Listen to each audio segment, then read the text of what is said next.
Les frais de diagnostic sont à la charge du vendeur. C'est au vendeur de donner certaines informations à l'acquéreur. Son bien, par exemple, contient-il de l'amiante, du plomb? Quelle est la situation au regard de la performance énergétique, le fameux DPE dont on a tant parlé ces derniers temps? Ces frais-là sont à la charge du vendeur car c'est lui qui a ces informations à communiquer. Les frais de communication sont également des frais à la charge du vendeur. C'est le vendeur qui va se charger éventuellement de la vente de son bien, où il va passer par un notaire ou une agence immobilière. Par frais de communication, on entend par exemple les frais de publicité, les frais de petites annonces. Ce sont des frais nécessaires à la vente, ce sont donc des frais à la charge du vendeur. L'impôt sur la plus-value immobilière est un impôt qui a lieu sur le bénéfice que l'on réalise au moment de la vente. C'est donc un impôt à la charge du vendeur. Le pré-état daté et l'état daté sont un document qui doit être fourni par le vendeur au moment de la vente d'un lot de copropriété. Le pré-état daté est un document qui donne un certain nombre de renseignements à un futur acquéreur. Quel est le montant des charges prévisionnelles de la copropriété sur les 2 dernières années, sur l'année qui s'annonce? Quelle est par exemple la situation de la copropriété au regard des dettes vis-à-vis des fournisseurs? Est-ce que tous les copropriétaires payent bien leurs charges? C'est un document qui donne des informations financières et également administratives. Vous n'êtes pas obligé de fournir un pré-état daté renseigné par le syndic. Le vendeur est à même de le faire lui-même s'il dispose bien de toutes les informations. Néanmoins, il est fortement recommandé de faire établir ce document par le syndic de copropriété qui aura les meilleures informations possibles à fournir. Il s'agit de la taxe d'habitation et de la taxe foncière. La taxe d'habitation est supportée uniquement par le vendeur et encore s'il paye lui-même toujours de la taxe d'habitation.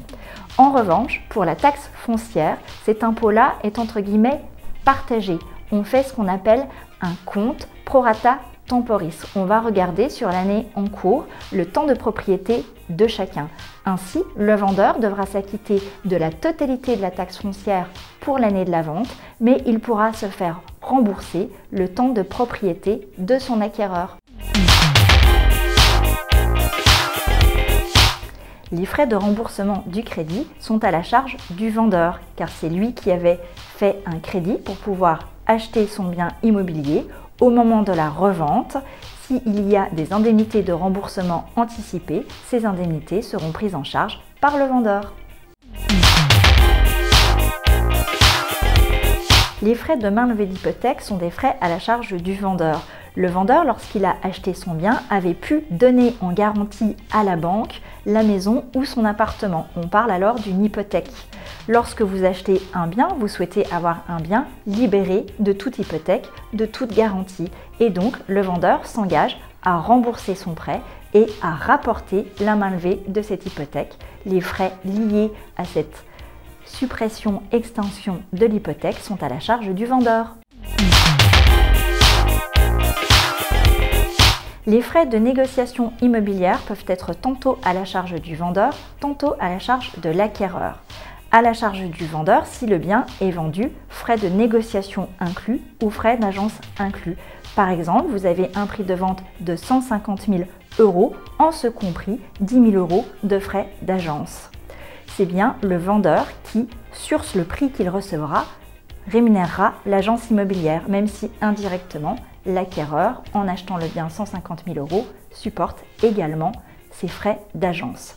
Les frais d'agence peuvent être également à la charge de l'acquéreur lorsque c'est l'acquéreur qui a fait la démarche auprès d'une agence immobilière, par exemple de lui trouver un bien. Les frais d'acquisition sont traditionnellement à la charge de l'acquéreur. C'est l'acquéreur qui va payer les frais liés à l'acquisition immobilière. Toutefois, ils peuvent également parfois être à la charge du vendeur. On parle alors de prix de vente acte en main, c'est-à-dire que dans le prix de vente seront compris ces fameux frais d'acquisition.